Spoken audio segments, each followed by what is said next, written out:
है कि अगर आप एग्जाम के बाहर है ना, एक आपको ऐसे पेपर दे दिया जाए, आप देखो आपको उसको पेपर को सॉल्व करना है, तो आप काफी हद तक श्योर होते हो कि इसका आंसर ये है, हाँ ये है, हाँ ये है और हाँ ये है, आपको आता है। और वही सेम पेपर अगर आपका खुद का है और एग्जाम हॉल में बैठे हैं, तो आपका दिमाग ना उस हिसाब से काम नहीं करेगा। क्यों?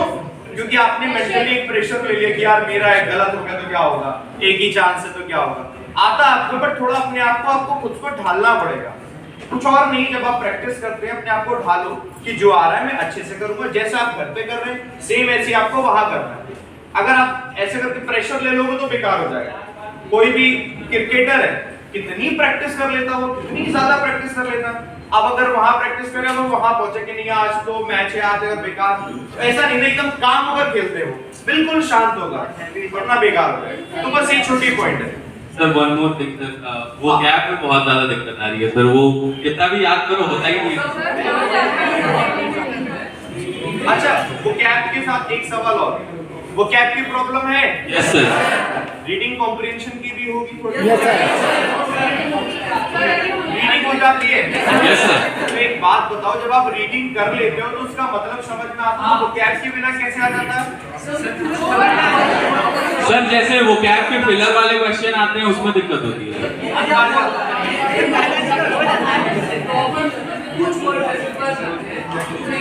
अच्छा, मेरी कोई वीडियो देखते हो जिसको देख के आपको लगाओ कि मैंने वो कैप सीखना है और मैंने सर की वीडियो देखी फिर भी नहीं हुआ, ऐसे बताओ। नहीं देखो, मेरा ऐसा नहीं है। देखो क्या होता है, मैं आपको बताता हूँ। आपने क्या देखा, आपकी वो कैप वीक है, लाओ सर की वीडियो देखते हैं, सर क्या बता रहे हैं, सर तो ये बता रहे हैं और मैं कर रहा हूँ फिर भी नहीं हो रहा। समझ रहे हो प्रॉब्लम? ऐसा कितनों के साथ होता है ये बताओ।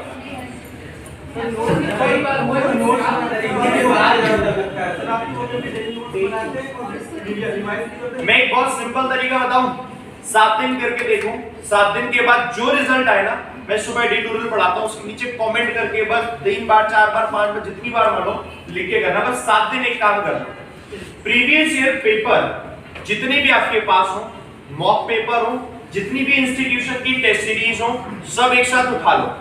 आपको क्या करना है, फिल इन द ब्लैंक्स करते हैं जिसमें दिक्कत होती है, क्लोज टेस्ट आते हैं जिसमें दिक्कत होती है, और एंटोनिम सिनोनिम, सिर्फ वही क्वेश्चन करो और कुछ मत करो। 7 दिन इंग्लिश में कुछ करो ही मत। प्रॉब्लम क्या है, आपको एक वर्ड पता है, एनंसिएशन मुझे पता है, सबको पता है, आधे से ज्यादा को उसका मतलब नहीं याद होगा। सुना है सुना है सुना है सुना है, ये प्रॉब्लम होती है। क्यों? क्योंकि हमने पढ़ा भूल गए। आप क्या करो, 7 दिन इतनी ज्यादा प्रैक्टिस करो सिर्फ उसी एक टॉपिक की कि आपको कुछ और करने की जरूरत ही ना पड़े। वो जो वर्ड होंगे ना, तो आपके दिमाग में सेट हो जाएगा, कोई और तरीका ही नहीं, सिर्फ रिवीजन रिवीजन रिवीजन। देखो मैथ में क्या होता है, आपको क्वेश्चन देखा और आंसर उसका आपको पता है, 4 में से 1 है, आप एस्टिमेट कर रहे हो, आपको मेरी बात सुनो, आपको कॉन्फिडेंस आ जाता है, आता है, तभी आएगा। रीजनिंग में आते हो तो रीजनिंग में तो थोड़ा बात नहीं करेंगे। इंग्लिश में क्या पता ही नहीं है कि हम कहां से डायरेक्शन का है, क्योंकि वो याद करना है, तो हमें स्ट्रेटेजी बदलनी पड़ेगी। जो चीज हमें याद करनी है उसे हमें याद ही करना पड़ेगा, है ना? वो एरर है ना, नाम में प्रॉब्लम।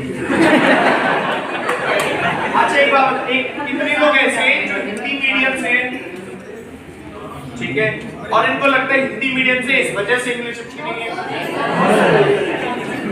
इंग्लिश तो बड़ी है, ऐसा कोई रीजन नहीं है ना? नहीं सर। आपका ऐसा लगता है हिंदी मीडियम से इसकी इंग्लिश वीक है, मैं भी हिंदी मीडियम से हूँ, कोई लॉजिक नहीं है सर, कोई लॉजिक नहीं। आप पढ़ाई करो बस, सब सीख सकते हैं, पढ़ना पड़ेगा, ठीक है? अच्छा हो गई, फोटो हो गई, ये ताली हो जाएगी। बनाने के लिए आया ना कि रेगुलरली में कंटिन्यू होगा, तो ये प्रॉब्लम हमारी है। इसका कोई टीचर भगवान की समझ प्राप्त नहीं किया। अरे तो भाई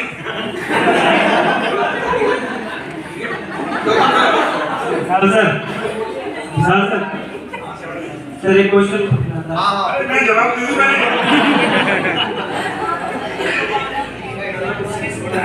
दोस्तों वापस जाओ। हाँ तुम्हें कहाँ पे ना देखो, सिंपल से। अरे हमारे देखो क्या समस्या बेसिकली आवाज आ रही है। देखो जैसे मैंने बोला कि मैं कंटिन्यू होता हूं, इसके दो फायदे हैं। एक तो क्या होता है कि आप किसी एग्जाम को तैयार कर रहे हो, केवल तैयार कर रहे हो, आपको पता ही नहीं है जाना कहाँ है, कैसे करना है। मैं सच बताऊं, आज के टाइम में सबसे जल्दी नौकरी लेनी है ना, तो कौन सा एग्जाम है? पता है ना? हिंदी में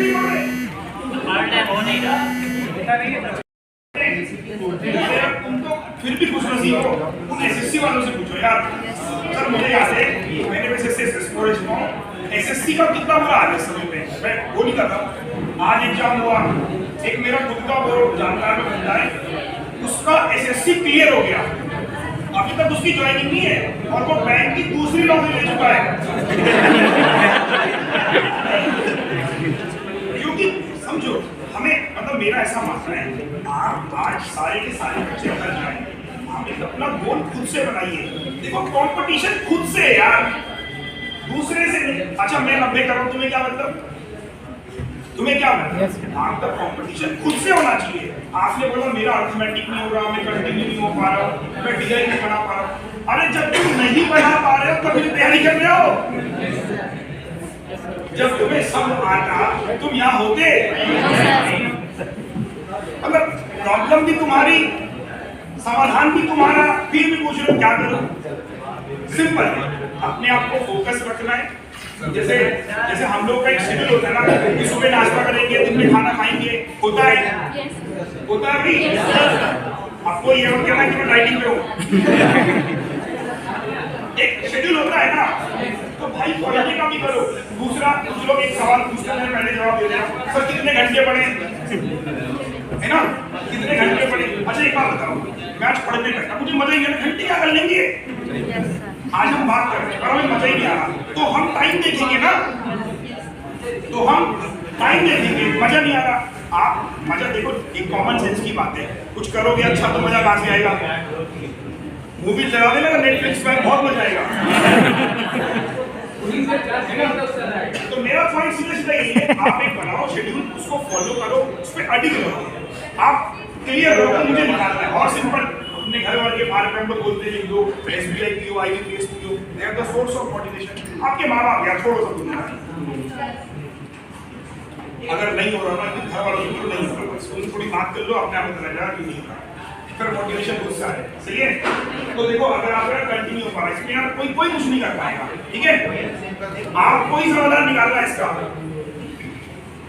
सर ये क्वेश्चन है कि मैंने अभी जनवरी आपके लिए जरूरी है, आपके सिर्फ मीनिंग। फॉर एग्जांपल मैंने लिखा स्टार्ट और मीनिंग, सिंपल।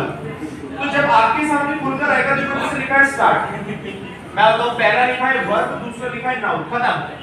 इतना ही मतलब है इसके, खत्म हो गया। लेकिन नहीं, इसी के नीचे आप देखो ये लिखा होगा ट्रांसलेशन और डेफिनेशन। जैसे आप नीचे करोगे तो उसके और मतलब आ जाएंगे, और देखो कितने सारे मतलब है। तो ये पॉइंट है जो कि आप सबको समझना है। ये तरीका है, जब आप पढ़ते हो ना चीजों को ऐसे पढ़ो आप, वरना क्या होगा, आपको एक शब्द का एक मतलब या दो मतलब पता होगा, मतलब नहीं पता होगा। सबके फोन में ये चीज है। और दूसरा पॉइंट, जैसे अगर आप कोई न्यूज़पेपर पढ़ते हो, रीडिंग करते हो फोन में, तो इतना अच्छा ऑप्शन आता है, चाहे एंड्रॉइड हो चाहे आईफोन हो, आप कोई भी वर्ड लो, लॉन्ग प्रेस करोगे दिख जाता है ना। Yes sir. उसको स्क्रॉल करोगे मतलब आ जाता है पूरा।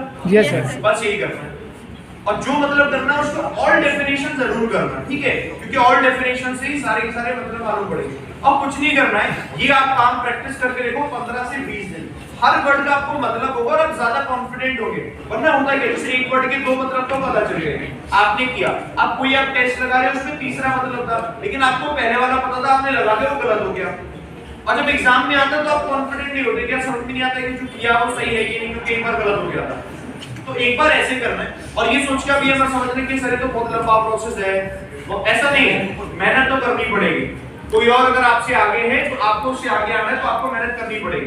तो ये बहाना नहीं हम हिंदी मीडियम में ये तो फालतू चीज है, कायर होते ना वही करते हैं, ये फालतू चीज है, ये मत करना। बस जो मेहनत बताई बस उस हिसाब से करो, स्टेप बाय स्टेप करो, और ज्यादा कुछ ऐसा नहीं कि बहुत टाइम लगेगा, थोड़ी मेहनत तो करनी पड़ेगी। समझ गए ना? हाँ बता दो सर आप वर्ड्स को याद करने के लिए ह्यूमरिस्टिक करते हो या सर आप नहीं। कुछ नहीं, देखो हर एक व्यक्ति का